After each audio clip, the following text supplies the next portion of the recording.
Hi, everybody. Welcome to episode 58 of A Fern Between Us. And we're live. We are two of the four owners of Viva Aqua Winery. I am Jesse. And I am Michelle, and we are doing something a little different this week. We are tasting hard seltzers, and we're going to talk about that. It's the craze, and everybody out there is totally crazy for them. So we're going to find out what the buzz is. What the buzz is. I've never been seltzer wasted, so I'm kind of excited, actually. All right, so because we carry Marble beers and now Marble seltzers, we are focusing on those during the tasting portion, but otherwise we're going to talk about seltzer in general and cool. Some of the things that you may or may not know. This was all brand new to me, so before we get into that, I'm a blank slate. I know nothing. Right? This would be exciting, actually. Is there anything you want to share before we start talking about booze, the fun part of our day? Oh, I did deliveries today. That does not sound like the fun part of your day. It's not that bad. I actually kind of like it. Get to space out, drive around, meet some of the people that buy our wines. Well, that is nice, yeah. I don't like the being busy in a way that isn't necessary for me to, I always have things going on, and so then to do this just seems like an extra day of the week for me. Yes. And I'd rather not have to do this because of that, but the job itself I don't mind at all. I met some pretty cool people today. That's a really good point.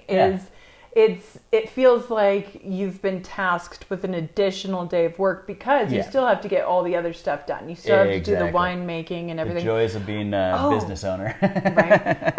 That's a question I have for you is what's going on with the vines, and are we getting close to being able to plant?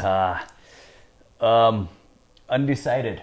So the vines that we've been working, we planted some vines. We probably told you guys, in these little like grow tubes. I just had the New Mexico state viticulturist up from NMSU, and he was looking at them and he said, I think you're gonna want to establish those roots better before you plant them, which means plant next year.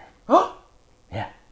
So we'll see if that's what we're gonna end up doing or not, but we're definitely not planting this week or next. We're gonna it may be in a month, maybe in 2 months, or maybe next year. I don't know. Wow. Yeah. So, all right. Just found that out this week. The last couple of weeks have been like a whirlwind of information and strange tasks, and I could barely get everything done today and get this show together. So hold on tight. I don't know what's going to happen. It could be a hot mess, and we could just have to end and drink these seltzers. Which I wouldn't mind at all. Oh man. Okay, so this is my first time tasting a hard seltzer. At all? Yeah, ever. Me too. I've never tasted this. Or any other. Seltzer. I thought it was going to be like Zima for those of you that grew up in a similar Zima was generation. It was what do you call it? Malt liquor. Right. So tastes like 7-Up. They had some malt liquors that were like beer, and then that was malt liquor, and it was like a clear 7-Up-ish. Like Mickey's. Mickey's is malt liquor, or even like Colt 45 and all those, like the things that came in the 40 that we used to drink a lot of, maybe ill-advisedly. Fine times. Right?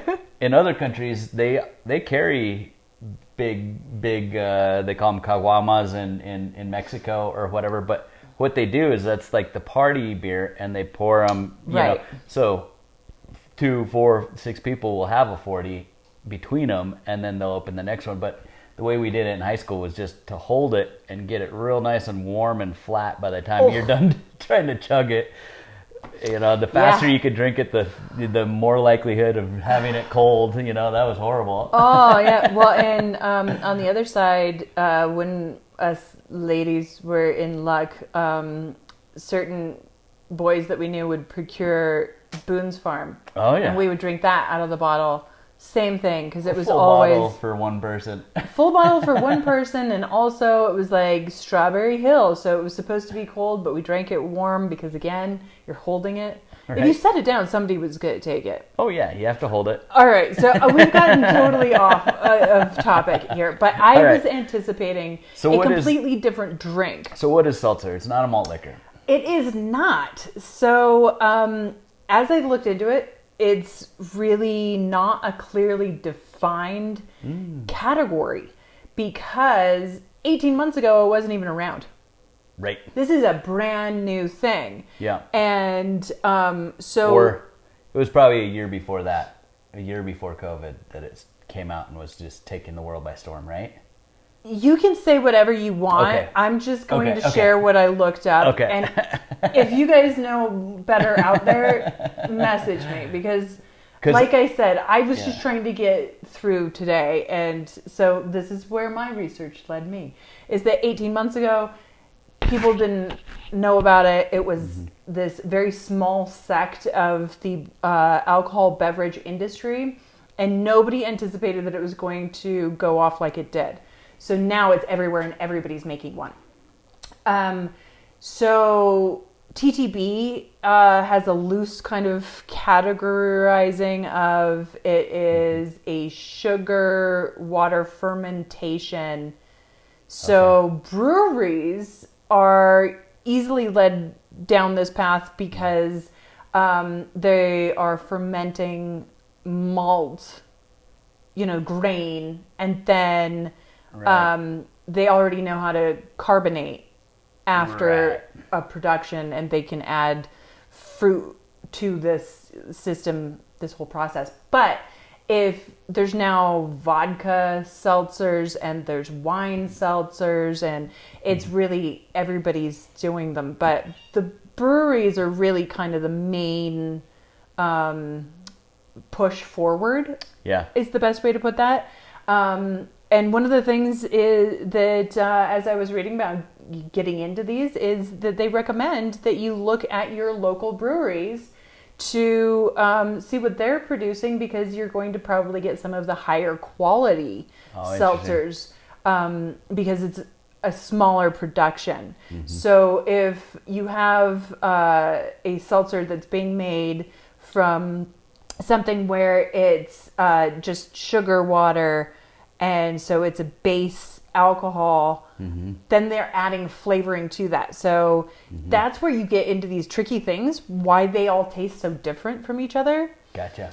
But they're also really different than what I anticipated. So they tend to be dry. Learned that. That's cool. So it tastes very much like some of my favorite La Croix, sparkling waters. Right. And I didn't expect that. But there are some, evidently, that are very sweet. And that's an interesting thing, because it's then a little bit difficult to figure out which ones those are, because there's not a lot of governing around it. So, they're figuring it out. But the sweet ones sound terrible. But well, there's no need for them to be sweet, because they're so light and refreshing just as they are. And because there's no base flavors there, this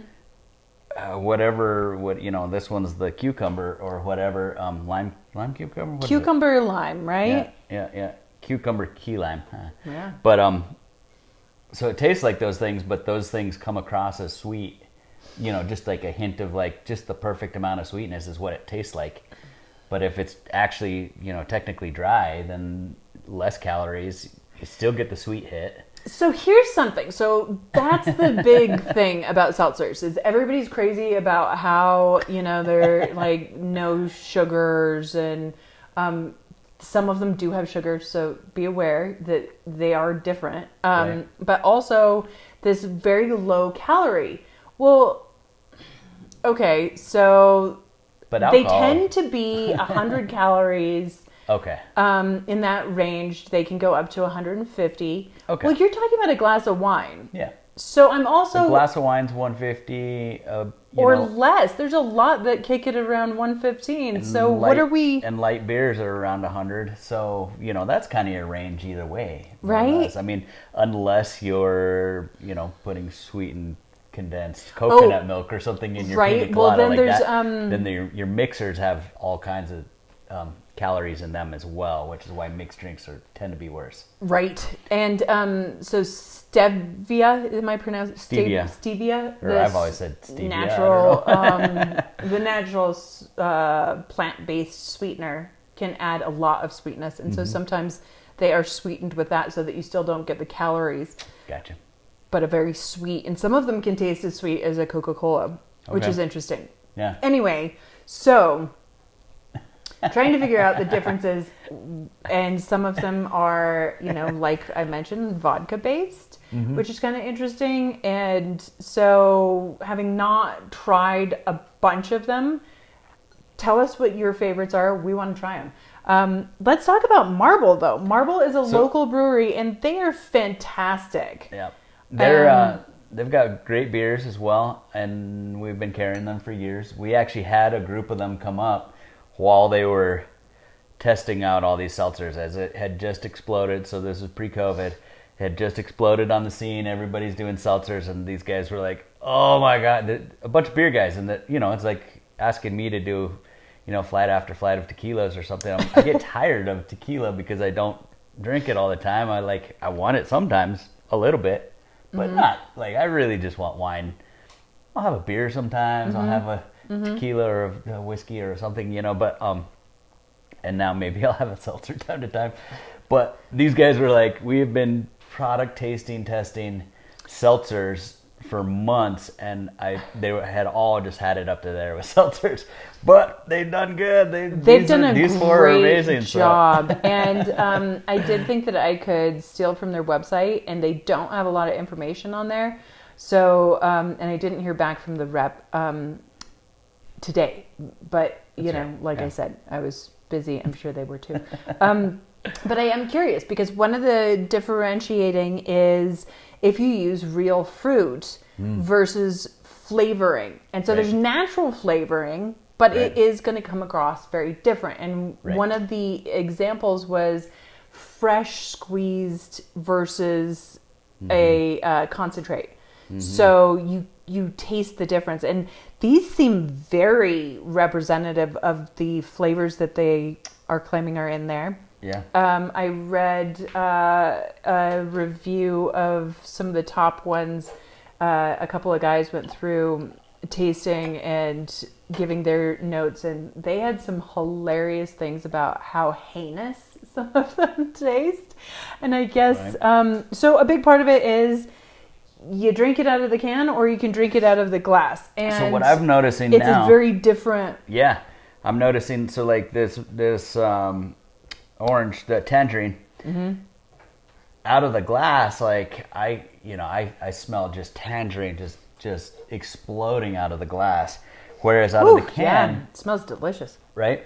But out of the can, it's the exact right amount of flavor, or maybe even light, flavor light or whatever, as far as, so you're picking up most of it retroactively after you put it in. You kind of, you smell it in your nasal passages after, But over here, it just jumps as a tangerine flavored something, Yeah. But that's interesting. It smells and tastes pretty, pretty tangerine-y. So like I don't feel like it feels very legit. They're definitely not adding, powdered tangerine, because all the flavor components are there. Right? I totally agree with that. And so, is it just tangerine, or does it have some other something? I think it just says just. Oh yeah, just tangerine. It's fantastic. Very clean, clear. Yeah. It's a lovely beverage. If I didn't know that they had booze in these, I would accidentally drink a lot. Do they? Oh yeah, 4.5. There we are. And then the cucumber key lime is really interesting. And if you're into cucumber water, you're totally gonna like it. I like the lime really does a lovely thing. Gatorade has a flavor like that. Oh, you were telling me that. That's right. I couldn't figure. I just picked it, whatever. I don't care. I was just, I needed something to hydrate, and I was driving down the road, and I opened it, and I'm like, what is that? I finally had to look. They name it in Spanish, pepino limon, Huh. and or limon pepino. I can't remember how but it's one of the. But anyway, I think that's my favorite. I also like the raspberry key lime. I'm digging on this passion fruit actually, and I tend to hesitate on the berry flavored versions of anything.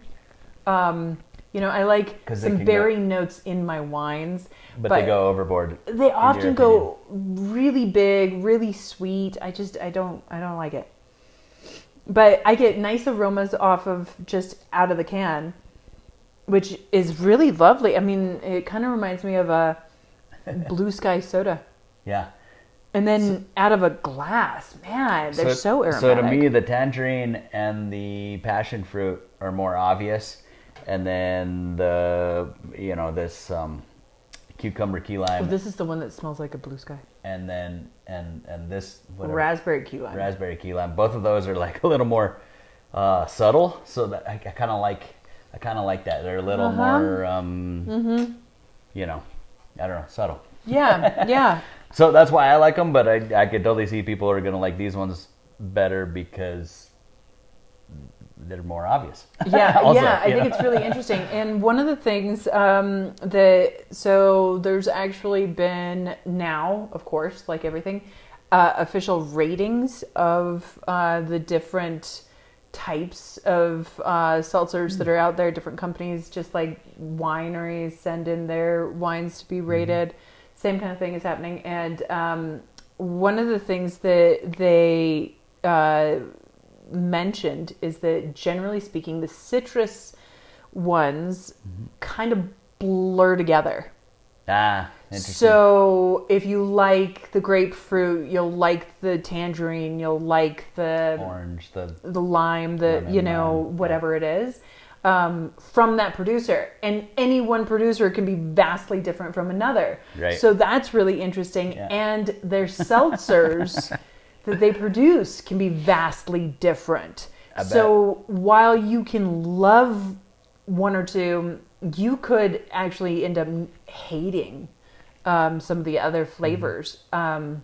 They said that a real sign of how good the producer is how they deal with the berry flavored versions. Oh, that's funny. Because they can come out tasting really artificial, really sweet. They also talked about how the finish can be really weird because so many people drink them out of the can. They're not, weird wine people that pour everything in a wine glass. We drink our beers out of this too, by the way, often. But talking about the finish and that, this is putting the beverage in your mouth differently. Mm-hmm. I actually can taste the booze more out of the can. Oh. Which is kind of interesting. It's a very subtle at the end taste, but so that's kind of interesting. They also recommended that you explore one producer at a time, and then when you figure out your favorites, you can do a side by side of the flavors that you tend toward. Mm-hmm. But really explore each producer to decide what you even like that they make. To me, this is just a nice, refreshing beverage. This is a breakfast drink. Easy entry point for any drinker, any non-drinker. Gosh. I mean, I should say. I don't know any future drinker. I don't know how anybody just doesn't drink these. I totally get what you guys are all psycho about. To me, this is like prime beach going, concert going. Hot day. Better than beer, probably, because beer kind of weighs you down. This feels like it's going to be lighter. Yes. I don't know. Absolutely. And traditionally, of course, beer has more calories. Right. So. Or just go rosé. I don't know. But anyway, we offer these at our tasting room, so you're totally welcome to come down and try some one day. Exactly. So we do have some interesting topics here as we get into more about seltzers.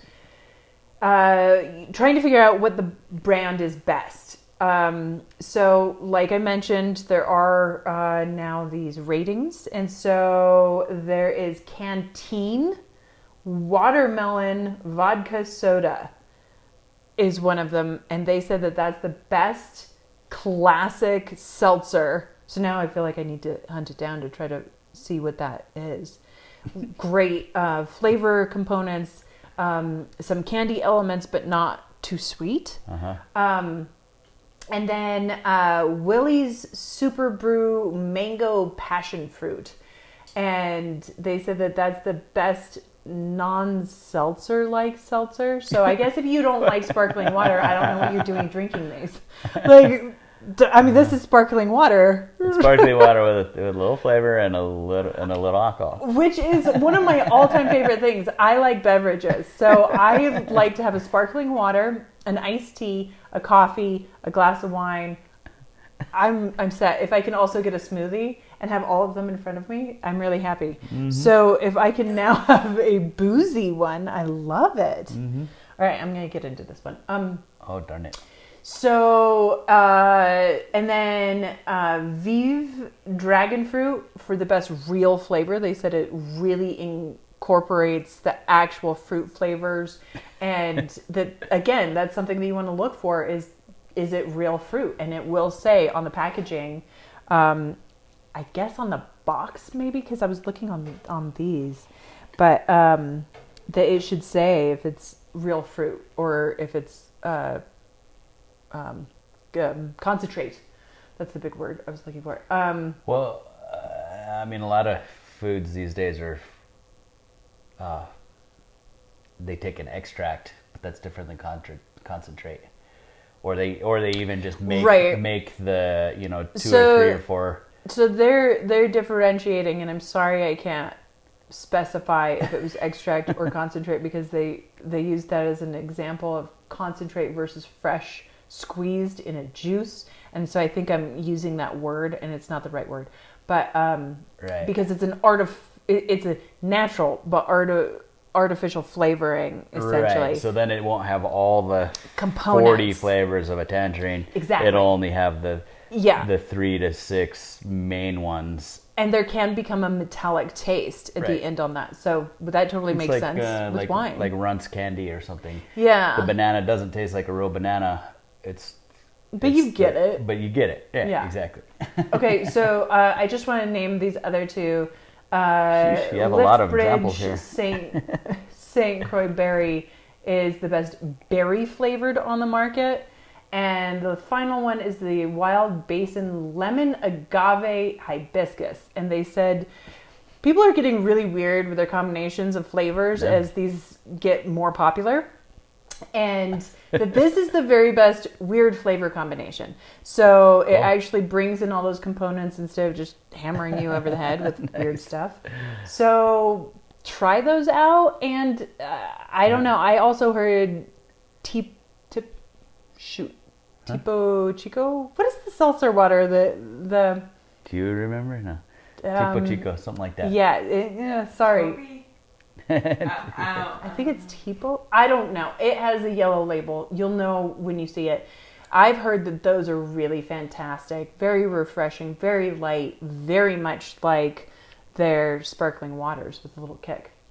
But I like that it doesn't actually feel like a kick. Anyway, so then there's the vodka base versus wine base versus malt, which we kind of talked a little bit about. That's just what is giving you the booze beneath it, but essentially they end up being the same thing. And then one of the things is what differentiates a canned cocktail versus a seltzer? Mm-hmm. Because now people are canning cocktails, right? Which is super interesting. Yeah. So have you ever tried one of the canned cocktails? Well, St. Clair, a local New Mexico, one of our two big wineries does a bottled mimosa, and I believe they can it too. Actually, now that I think about it, so well, 4-packs. I've tasted the one out of the bottle. I haven't tasted the one out of the cans, but it tastes like a mimosa. I was thinking Yeah. those I don't know. pre-made jug of margarita, like Oh yeah. Jose Cuervo margarita. I always wanted to I always add tequila because it doesn't have enough. It doesn't have enough, and it just, has a decent. I don't know. It's like buying marinara in the can too. Or in the jar. It's not quite. It's close, but it needs some of your own love still. You still have to kind of doctor it, I think. I totally agree. To make the right, I don't know. It seems like cocktails, just make your own. To me, I know. unless you're going to the beach and you just want, that makes sense. Yeah, and so they're also suggesting in our case the seltzers that are now like Moscow Mule kind of things are emulating those flavor profiles, which are a different thing than all these fruits. Denali Day. Yes. Is this the one? Nope. Okay. Well, then I don't know. Thank you for looking.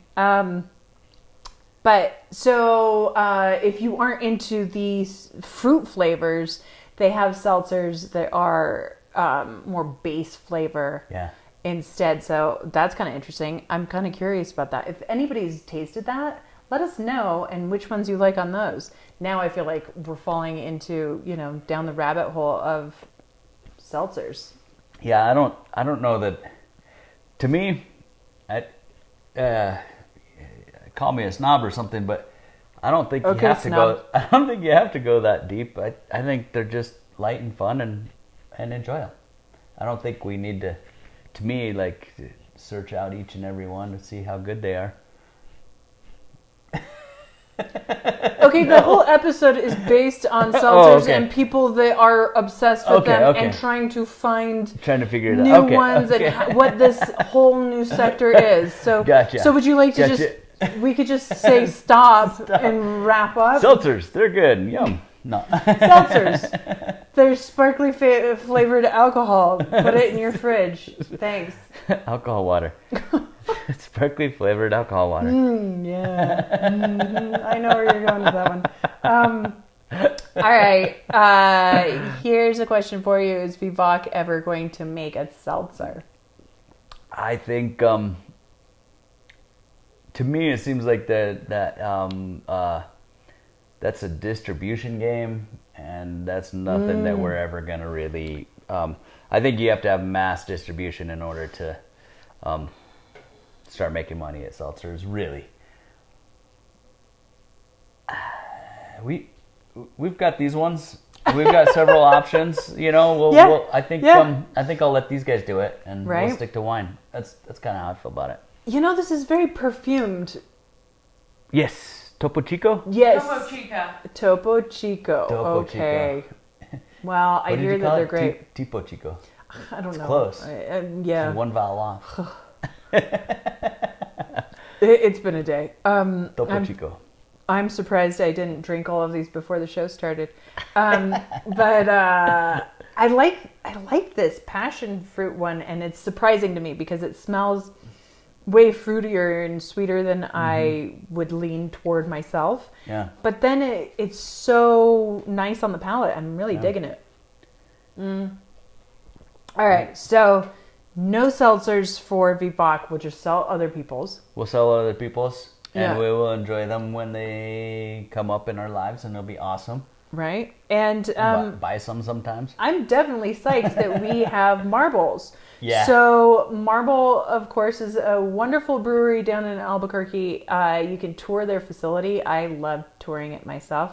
They told me all kinds of cool geeky stuff about these amazing equipment and light and how it works with beer and damages beer and all these cool things. And I thought it was phenomenal. And I personally really like having a different option when we go to a brewery.